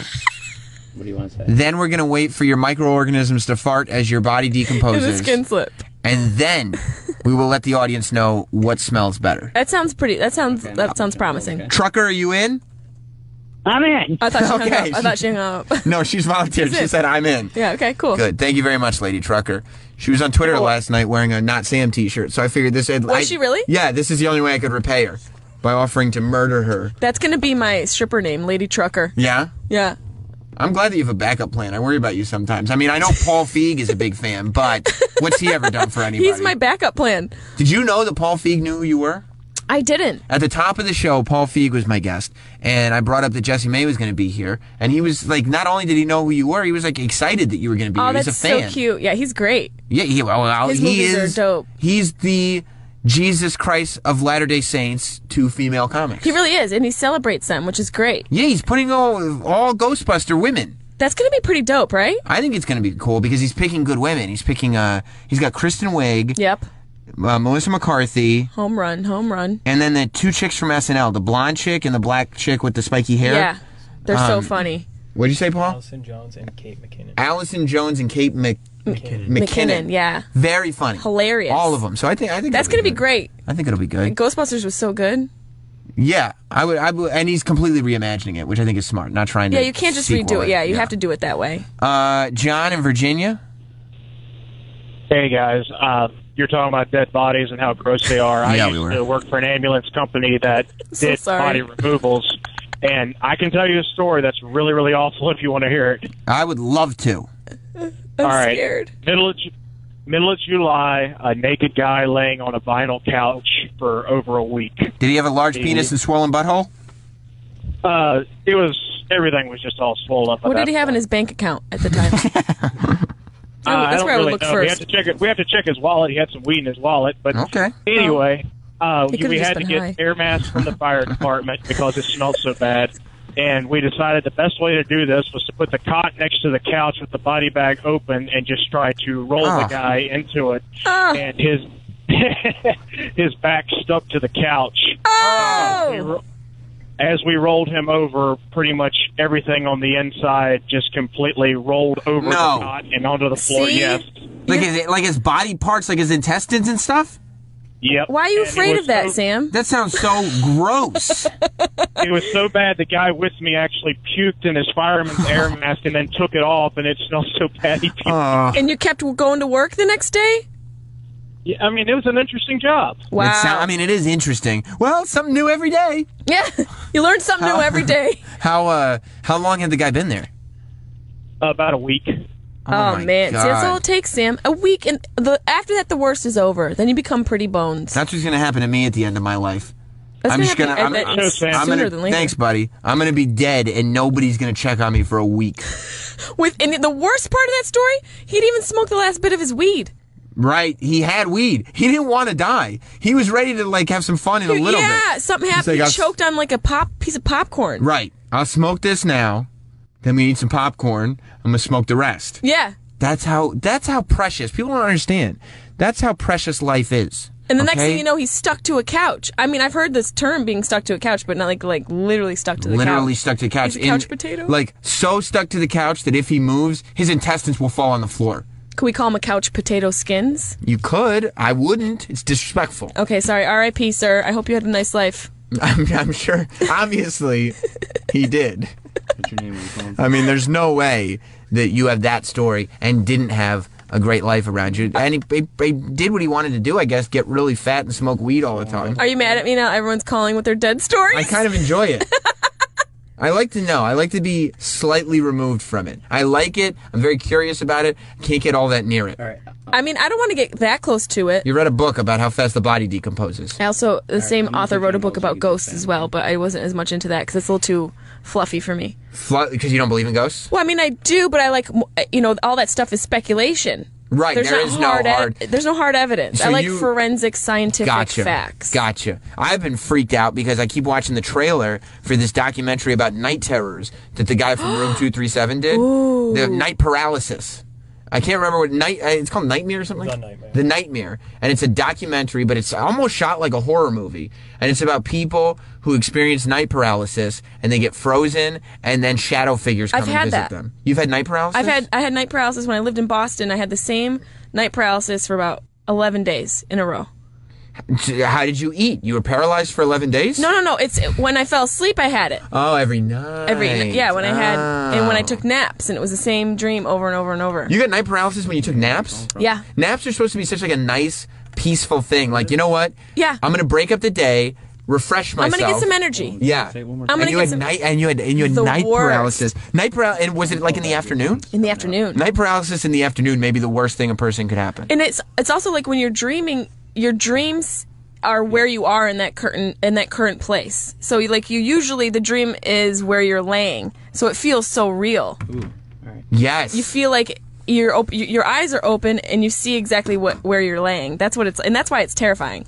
Oh my God! So it's like you're not dreaming. Yes, it's not. It's like you're not dreaming, and so like I had that, and I looked up, and there was just this figure standing over me. What did it look like? Just a dark shadow figure. Oh boy! And it was like almost I think like 11 days. Did you go to a doctor or anything? I didn't because I was like, yo, is he gonna talk to me? Like, say something. Stop flirting. See, yeah, exactly. I'm single though. Yeah, I'm single. I'm saying, were you trying to take me to dinner or what? Right, like. Are we gonna leave the house? Right, or is this just a hookup? Because if it is, I'm cool too. Like, just at least text me back. Yeah. Shadow man. Shadow man. Don't be all mysterious. Oh, that would drive me. I would probably commit suicide by the 11th day. Freaky. I would probably kill myself. It gives me like it hasn't happened. Do you have any idea why it went away? I don't know. It freaked me out so much that when I think about it, it makes the hair on my arms raise. And you have a lot of hair. People don't know this about Jessie Mae Peluso. Hairy woman. Very hairy woman. How did you know I had so much arm hair? Did I show it to you? No, I've been checking you out from the moment you walked in. You freak. Let's go to Ray in Texas. What's up, Ray? What's up, man? Hey, check it out. There's only one thing that could make me call in twice in one day. Oh, I didn't know you. Yeah, Texas. Swollen butthole. Oh, you have a swollen butthole? I have a swollen butthole story. No. I did a few years in the service, and I was over in Afghanistan in 07, 08. And we were doing a convoy there one time. It got hit with an IED. One of the Afghan army trucks got hit. One of the guys in his truck, the concussion blast drove 6 feet of his intestines out of his asshole, like prolapsed it out. Oh, man, don't ever Google prolapsed anus. You'll ruin your day. No. Yeah. Oh, yeah, and our medic had to stuff the shit back up there. Oh, my God. Wow, sir. Are you okay? I'm not getting lasagna for dinner. Yeah. Oh. Thanks for ruining my pasta meal. Let's go to, we're having some phone weirdness. 860, you're on the air. Yo. What's your name? Oh. Dwayne. Whoa. Where are you from, buddy? How you doing? Connecticut. What you got going on? Not much. What's up, man? Look, I'm not going to talk to you. Yeah, he's high. He didn't even know who he was calling. Yeah. If you don't have much going on, then, I don't have much going on. I need you to have something going on. Yeah, if you're high and boring, don't call. Thank you. 334, you're on the air. Hey. Hello, this is Britt. Britt, what's up, buddy? Not a whole lot. Okay, so I want you to ask Jessie Mae about these shadow men. Now, was that before or after she found the prehistoric tooth? Right, you did come in here. Okay. That was the third YouTube video, by the way. Yeah, the prehistoric tooth, that's right. Jessie Mae came in and was talking about her terrible dental care and that she had a prehistoric tooth pulled out of her mouth. It definitely looked like a fossil. That story's on youtube.com/notsam. Let's go to 252. You're on the air, buddy. All right, I'm not going to talk to you. Wrong dial. Listen, Butt dial. We should take a break real quick. You sticking around, Jessie Mae? I'm here for you. Good. I can't wait to talk to you more about some of this stuff. You see what Vince Vaughn's in trouble for right now? Oh, yeah, because he said he's a conservative? Well, more than that, he's advocating for guns in schools and stuff. What? Yes, he went out and said, I guess the career is like, he's already not making a ton of money with movies anymore, I think. So he's going, fuck it then. I'll just say how I feel. You know, I respect having your opinion. Yeah. Say what you need to say. Right. Say what you need to say. I was just going to do that. We'll be back with Jesse May Peluso here on Sam Roberts Show. Here on Sam Roberts Show, we're here every day now, starting at noon. Every day on this channel, OP Radio, XM 103, Sirius 206, and of course, always on demand. Jesse May Peluso is in studio. If you were listening carefully, you heard her stay into a live microphone as we were going to break. We got to talk about my titty still. I said, you're right, Jesse May. Right you are. I said it like a child. Yeah. We got to talk about my titty. I was like, we got to tell a titty story. Yeah. Well, you know, the darndest thing happened. We were in Los Angeles. I told you. I talked about it on Friday. You know, when I was talking about doing Stone Cold's podcast and playing clips from that and stuff, which are fucking hilarious. I bet they are. Yeah. And, by the way, today's Tuesday, a new Stone Cold podcast came out. Steve Austin Show. I'm the guest on that, too. You don't say. I'm going to have Paul listen to it and see if there's any more funny clips. Because him yelling at a fucking helicopter in the middle of our conversation. He did. He just started screaming at a helicopter. It was probably the funniest thing I've ever heard in my life. And I mean, it had nothing to do with pro wrestling. It had nothing to do with anything. It was just, he was pissed at the helicopter because he was talking to, as he said, Sam fucking Roberts. Oh, that's your new name. That should be your new name. He ended the podcast by saying, I love you, Sam, in a heterosexual, straight way. That's what Stone Cold Steve Austin said to me. But did you pee a little? I did. I think it was actually pre-cum, but I don't know exactly what it was. Well, there's liquid. Pre-cum kills all the acid and urea in your pee. Is that right? So that the sperm survive through your urethra. You should have been a biologist. It's just a little fact. Fun fact for everybody. You know so much stuff. Jesse May. Yeah, the darndest thing happened. Oh, yeah, actually, good call, Paul. Let's bring that into there. Yeah. Listen to this, Jesse May. Listen to this clip from Stone Cold's podcast that I was on. This came out on Thursday, but you can still download it on iTunes. Some of these guys are better off staying down there, and especially the way they're setting stuff up. Like, I don't see when Kevin Steen is going to come up to the main roster. He was on Raw, but I don't see him being a full-time main roster guy anytime soon. Not because he's not ready, but because he's so hot in NXT right now. Hold that thought, Sam. Hey, could you get that fucking chopper out of here? I'm trying to cut an award-winning podcast with Sam fucking Roberts from New York City. Shit! I'm glad somebody said. I was about to say it. I don't understand. It's the greatest thing I've ever done in my life. I'm trying to cut a podcast with Sam. An award-winning podcast. I'm sorry. Award-winning podcast with Sam fucking Roberts. From New York City. From New York City. That's right. New York City. It's like those Ortega commercials. New York City. New York City. Yeah. I mean, that's how you know he's really from Texas, the fact that New York City is like a thing. Yeah. It's like if you're from L.A. It's a commodity. Yeah. Everybody's like, what, are you from New York? Yeah, whatever. But if you're from Texas, New York City, huh? What's that like? You sounded different. I did? Yeah, you sounded very composed, like you were nervous. Well, I wanted to put my best foot forward, be a professional. You're very... You were Look, Jesse May Peluso, I'm talking to the greatest fucking pro wrestler of all time that's ever lived. Why are you screaming at me, Samuel Roberts? Because you don't understand. Can you stop making weird hand gestures as well? Nope, I'm an animated human being, and that translates to the people. That's why nobody understands that I'm in a closet talking to a wall, because I'm so animated. They're like, you'd have to be out of your mind to have that much energy in a room like that. It must really be a party room. It's a party room. It is a party room. It's the Sam fucking Roberts party room. In New York City. And it's full of white men. That's right. That's how I like my parties. It's just full of white boys that smell like linen. Well, that's me. I like 20-something white boys. Yeah. Fresh out of college. Fresh. Just pick them right out of the frat houses. Yeah. He's rubbing his chest. Rubbing themselves. It's getting very, very interesting. Well, the darndest thing happened to me while I was out in L.A. Back to that. Because not only did I do Stone Cold's podcast, but I spent some time with Jesse May Peluso. You did. Quality time. Crashed at your place. You did. In the guest room. That's right. Well, I wasn't going to say that and let everybody just kind of let the rumors go wild. Yeah, well, I didn't. I got right to it. Okay, well, that's on the table then. But left your curly hairs in my sink. Go ahead. It's hard with you. I can't tell which fucking body part it comes from. And I like that. I like it that way. It's very mysterious. There's some hair in my sink. Where's that from? We don't know. Me. Me. Yeah. That's who knows? Who knows? Let your mind wander. That's what my stray hairs are all about. But the darndest thing happened. We were out poolside, and Troy Kwan was there with us. Troy Kwan, the chef. And there was some horseplay going on. You know, the horseplay is such a cop-out, but okay, continue with the story. Wait till you guys hear this. There was horseplay going on the pool, and quite frankly, I was shocked. I wasn't involved in the horseplay, and that's true, is it not? That's because you were worried about getting a sunburn. Because there's a sign in front of the pool that says, no, what? Horseplay. Horseplay. So I'm not going to be the fool that commits in horseplay. However, you and Troy, you were going through some horseplay, and the darndest thing happened. The darndest. Paul, you're never going to believe this. Jessie May's titty fell out. Now, see, you believe that? You and Troy keep relaying the story. And I tried to tell her, Jessie May, your titty wouldn't have fallen out if you hadn't been horseplaying. No, see, you leave out one important detail, and so did Troy when he was relaying this story. What? He untied my bikini top, and then the tit fell out. I don't know about all that going on. All I know is there was just horseplay going back and forth. Yeah. Kids having a good time, whatever it was, but breaking the rules, which you were. There's no horseplay. We were breaking. We were the only ones at the pool. And then your titty fell out. Right, and then what happened after that? When my titty fell out, what happened? Did I scream? I don't know. I was looking at your titty. Do you remember what you said? No. You're oddly calm for somebody who has their tit out right now. Is that what I said? Yeah. Well, I noticed you maintained your composure, I guess. I was looking at the titty. I winked at your nipple. You looked my titty right in the eye, which is really rude.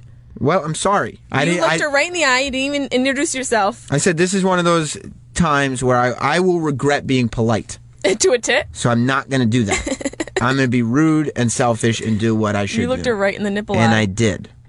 Were you surprised that your titty fell out? No, because Troy was trying to get the tit out.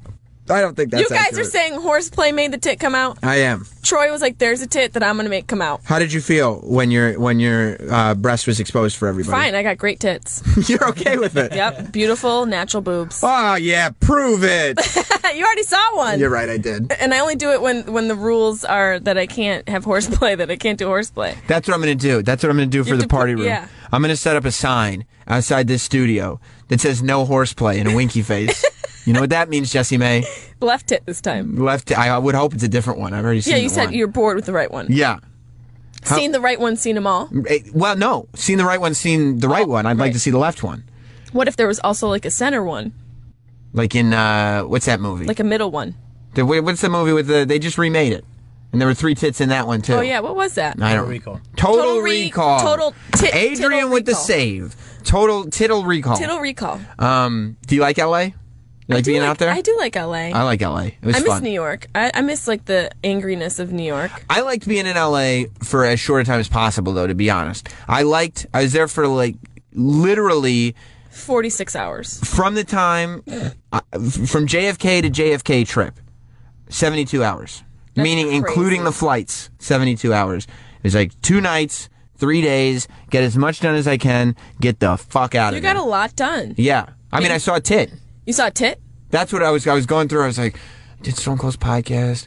I did AfterBuzz TV. I saw a tit. That would be jumping to the top of the Chicken list. and Waffles. Right. Went to Roscoe's Chicken and Waffles. We argued about chicken fried steak.